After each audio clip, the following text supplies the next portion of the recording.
Yeah, It's a way to yodeling. throw their voice. Yodeling is just really musical shouting. That's really what yodeling is. And it was also used for signaling. But the horns were used as a signal instrument to communicate across the valleys and across great distances, because the sound is 90 decibels at the bell. So it carries a long way. But you could have an instrument down in the valley and up in the mountains, and we don't know just really how they were used. But they were never used as a war instrument. They were always just a peaceful instrument. They're not like a bagpipe like ram's horns or something like that. And the cows tend to give more milk when Alp horns are played. When you play the Alp horn, cows will come to listen. Horses don't care, the other animals don't care, but cows do. And I think it's because it sounds in their register of their voices, and they think, a cow is singing. How are they doing that? And they just stand there and just stare at you while you play. And okay, the way the Alp horn started, and there's pictures of them back to, say, 900 AD, as the cowherds would go up with the cows to the Alps in the summer, they would find a nice straight tree that was growing on a slope, so it would have a bend to it, and that's where the curve at the end of the horn comes from. And they would cut it off and carry it up with them, and then all summer they would cut it in half lengthwise and hollow it out, and then put it together with pitch or with bark, and then they'd have a way to make noise, and boys like to make noise. But the tone would be dependent on the length of the horn, and so they all sounded different, and the tradition was that Alp horns don't sound good together, and they didn't. But in the late 1800s, they standardized the tones, and F sharp mainly, and people started to write music for more than one Alp horn, and they do sound good together. So it's a straight pipe all the way down. You can see right through to the end. No valves, so you can only play what are called the harmonics. The mouthpiece is what makes the noise. It's just what you buzz with your lips. Now in a mouthpiece, you can play every note. It's the vibration that makes the sound. It's just your lips that do the vibrating, and you can play any note with a little mouthpiece, but not very loud.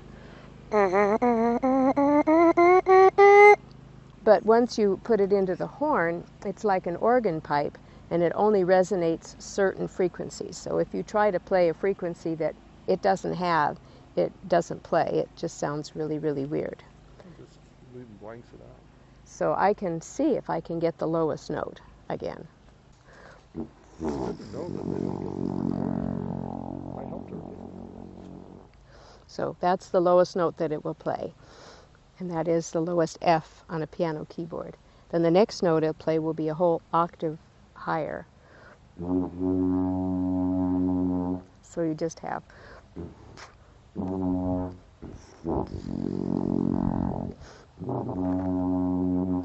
Okay, then the next note, like on an organ pipe, is a fifth higher.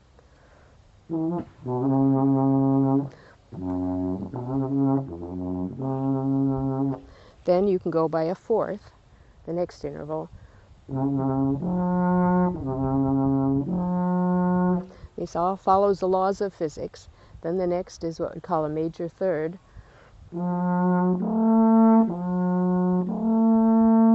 And then you have a couple minor thirds. And the next one. And that note is found only in the Alp horn, not on the piano.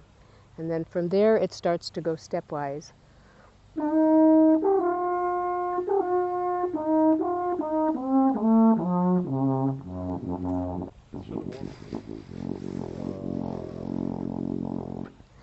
So once you get that upper note that I played,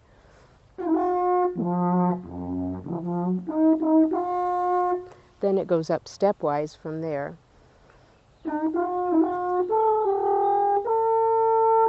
And so forth. And he's going to play those notes because that's his specialty. You didn't do the Fa. That's right, start on the C.